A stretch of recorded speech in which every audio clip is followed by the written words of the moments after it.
Let's take a few minutes to talk about the content that's found in the SC Photo website. Most of the content in the website is created by the author of the courses that you're taking. Occasionally we take you to links to outside material, particularly to YouTube videos. YouTube videos are created by other folks. We watch them, we look at thousands of them, and we pick out the ones that are the best and are also allowed to be looked at for free. And we add them into our own class. There's several ways that you may actually see these things.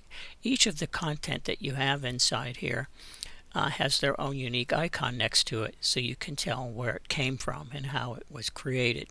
So let's scroll down through the class and take a look at a few. First of all, it's important to know that there will occasionally be things in here that are unique only to your own group. Students enrolled in classes in here are placed into groups. Students that have Keith Wills as their instructor are put into an independent study class. But occasionally there's groups that have Keith as their instructor, and they'll be put in their own unique group. Anchor Academy is an example of one of those groups. All of these students are in their own group, and when they look at other members in the class or communicate with other members in the class, they're seeing only their own group. But occasionally there will be assignments in which there will be contact with other students possible. So let's look at some of those. So to begin with, though, let's look at this icon that's over here on the side. All the content has a little icon that's next to it to give you an idea where it's coming from. Content that has the two pages next to them like this, it'll look like two word processing document, is content that came from SC Photo itself. And you can be completely assured that there's nothing offensive on any of that material. We try to keep the class content neutral in that respect and focus only on things that have to do with photography. Icons like this with the little world globe and the piece of paper underneath it are links that are to the internet. However, they're not always something that is going to be to content in the outside world. If you're not quite sure what it is, you can right-click on it, and down on the bottom of your screen you'll usually see the location of what that's going to be. In this case it says scphoto.com, and it tells you a bunch of other information to the page it's going to be located on. So in this case it's an internal link. It goes to a list of participants in the class so that students can communicate with each other in the class. Icons like this one, it's like a little person with a little comment thing coming out of their face if you look at it really close. These are forums, and forums are discussions. Most of the discussions are restricted to your own group. But occasionally things like the news forum are things that are available to all students in all of the programs. So again, we go down through your content made by us, content made by us. Now we come to this little icon. It's a little clipboard with a check mark on it. This is usually some sort of an assessment. In this case, it's a questionnaire. It's asking you some questions about yourself. Only us will have access to that. Scrolling down, here's another one of those links that is to the web, but again, if you right click on it, it will display on the bottom of your browser the location of that website. If it says SC Photo, you're okay.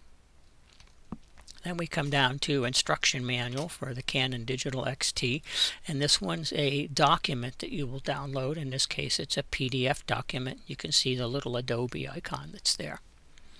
Then we come to instruction manuals online. Now this is an icon that's a page, and it's actually going out to a website, but it doesn't have the little world globe on it. So the key is it looks like a little turn down page as opposed to the two double windows. Instruction manuals online is a wonderful website that contains just about every instruction manual you can think of for cameras and a lot of other stuff. How Things Work Digital Cameras is an off-site website, and we've picked it. Most of these websites have been searched out and added to the class at the appropriate time in the appropriate place. We're doing the work for you. You could teach yourself photography online if you wanted, but one of the things we do here is kind of gather things together for you. So How Things Work Digital Cameras, you never know what you're going to get to an outside site. So if you're concerned about the content and you don't have a filter such as opendns.com, or maybe it's opendns.org, if you don't have that to content filter your things at home, and by the way, OpenDNS is a free service, I use it at home. It just keeps us from having our grandchildren come in and accidentally get exposed to stuff that we don't want them to see. So in this case, if this was a bad website, it would be filtered out by your own software. Scroll down through some more things as we go through the class. Most of the content comes from us. This little icon of a video over here, or a piece of film, is a video lesson. These are YouTube lessons primarily, and they're lessons in YouTube that have been put into a special viewer thing inside the Moodle software that allows us to watch the video without getting all of the external things from YouTube, and students are not actually in YouTube while they're watching it, so they can't browse around and see other things. Because occasionally when you watch YouTube, depending on your topic, they'll come up with some interesting suggestions that might have content that might not be too great. Then we come to a quiz. These are always internal things. Photo Project 1, again, it's an internal link. Many of these are, but if you're not sure, again, click on it, right-click on it rather, and it will tell you what the location is. And here's our only funny icon. It's a funny little cube type thing, and this is a slideshow. Occasionally I take material from my regular classroom when I was teaching at Santa Cruz High, and I used a lot of slides there and PowerPoint presentations, and I'll convert them, and this is what it ends up being, a special kind of material.